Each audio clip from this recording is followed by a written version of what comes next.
இணையற்றவர் சூர்யா அவர்கள் இப்போது கூடத்திலே உரையாற்றுவார். வணக்கம்.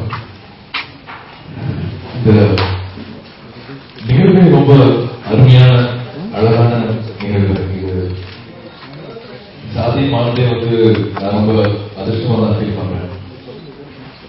கேவி ஆனந்த் சார் சரவண சூர்யாவா எல்லாருக்கும் காமிச்சார்.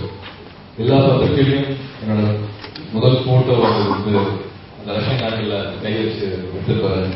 மனுஷர் ஆபீஸ்ல எடுத்தோம். கேவி ஆனந்த் சார் தான் அந்த ஸ்டில் எடுத்தாரு. என்னை எல்லாருக்கும் அறிமுகப்படுத்தி கேவி ஆனந்த் சார் தான். அவரோட ஃபர்ஸ்ட் லுக்கே நான் அதுல ஒரு பாட்டா இருக்க வேண்டியது. ரொம்ப அருமையான கதை, ரொம்ப அருமையான கேரக்டர் கொடுத்தாரு. ஒரு சின்ன சின்ன விசாரங்கள்லாம் என்னால பண்ண முடியாம தவறு விட்டு நான் அது 100 days ஃபங்க்ஷன் கூட நான் சொன்னேன். நான் மிஸ் பண்ணேன்னு சொன்னேன். இப்போ பண்ணிட்டு படம் வாரணமாயிரம் மாசம் முடிய போகுது. ரொம்ப கொஞ்சம் கஷ்டமான படம், நிறைய வேலை பண்ணியிருக்காரு கௌதம். இதுக்கப்புறம் என்ன படம் கொடுக்க போறோம், என்ன மாதிரி பண்ண போறோம் அப்படிங்கிறது நிறைய ஒரு 1 year நான் வெயிட் பண்ணிட்டே இருந்தேன். நிறைய ஸ்டெப்ஸ் கேட்டிருந்தேன். இதுக்கு அடுத்தது அதுக்கு இணையம் வரணும், அதோட பாப்புலர் ஆகணும் அப்படின்ட்டு. கேவி சார் கூட நான் ஒரு ஆட் ஷூட் பண்ணிட்டு இருந்தேன். அப்போ ஒரு சும்மா ஜெனரலா லஞ்ச் போய் சாப்பிடும் போது சின்ன கேஷுவல் டிஸ்கஷனா அவரோட அடுத்த ப்ராஜெக்ட் இந்த லைன் யோசிச்சிருக்கேன், இந்த மாதிரி பேக்ராப் அப்படின்னு சொன்னாரு.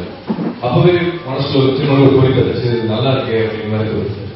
அப்படியே நடுவில் ஒரு கேப் ஆயிடுச்சு. ஒரு 3-4 months நாங்க பெருசா நடுவில் மீட் பண்ற சந்தர்ப்பம் இல்லை. ஹலோ ஹாய் பாய் இருந்தது. பட் அவர் சொன்ன அந்த கதை, அந்த லைன் மனசுக்குவே இருந்தது. நடுவில் ஒரு பத்திரிகையில கேவி ஆனந்த் சார் சூர்யா மீட் பண்ணியிருக்காரு.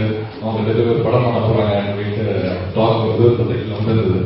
இது நடக்கலையே, நடந்தாதான் படம் நான் பண்ண நல்லா இருக்கும், இன்னொரு ஹீரோ பண்றதை விட நான் பிடிச்சிக்கணும் அப்படின்ட்டு எந்த கதையும் அப்படின்னு ஆசைப்பட்டதில்லை. பட் இந்த கதை நான் ரொம்பவே ஆசைப்பட்டேன். மனசுலயே இருந்தது. பட் அவரை கேட்க முடியாது. அவர் யார் வேணாலும் வச்சு பண்ணலாம், அவர் பெரியபடி யார் வேணாலும் வச்சு பண்ணலாம், அவரே வந்தா நல்லா இருக்கும் அப்படின்ட்டு வெயிட் பண்ணிட்டே இருந்தேன். ரொம்ப அதிர்ஷ்டவசமா நான் திரும்பி என்கிட்டே வந்தது. பொள்ளாச்சியில நானும் கேவி ஆனந்த் சார் பேசும்போது இந்த கதையை அருமையா ஒரு லேக் பக்கத்துல உட்காந்து கேட்டோம். நைட் அப்படியே பேசிட்டே இருந்தோம். அப்படியே வெளிச்சம் அப்படியே இருட்டாயிடுச்சு, பேசிட்டே இருக்கோம். அவ்வளவு அருமையான ஒரு கதை. இந்த கதை அப்ப எப்படி இருந்தோ இப்போ இன்னும் அது பிரம்மாண்டமா ஆக்கி கொடுத்தது எனக்கு ஏவிஎம் நிறுவனம். இது இல்லாட்டி இந்த வருஷம் இப்ப படிச்சா இந்த ட்ரீம் காஸ்ட், இந்த ட்ரீம் டீம் இது சாத்தியமே இல்லை. இது என்ன நினைக்கிறோமோ அது எல்லாமே உங்களுக்கு சாத்தியம் பண்ணி கொடுத்தது ஏவிஎம் சரண் சாருக்கு, புவன் சாருக்கு நான் எவ்வளவு நன்றி சொன்ன பத்தாது. கண்டிப்பா இன்னும் பிரம்மாண்டமா என்னோட முழு சக்தியும் கொடுத்து அந்த படத்துல போயிருக்கேன். இது வேற விதமா காமிப்போம். நன்றி.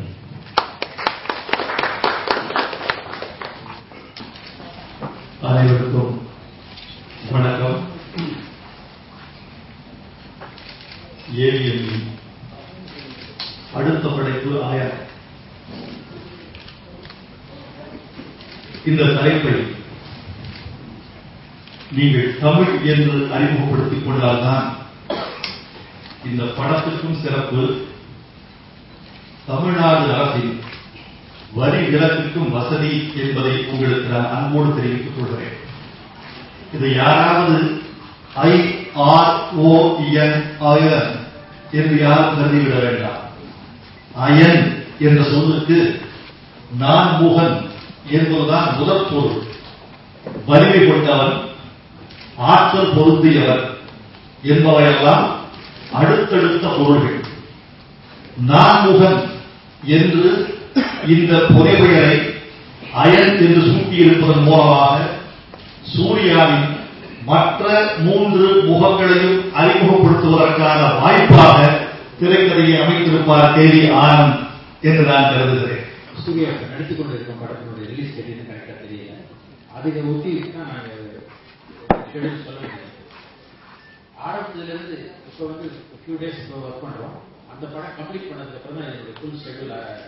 அந்த நேரத்தில் தான் எங்களால் டேட் சொல்ல முடியாது.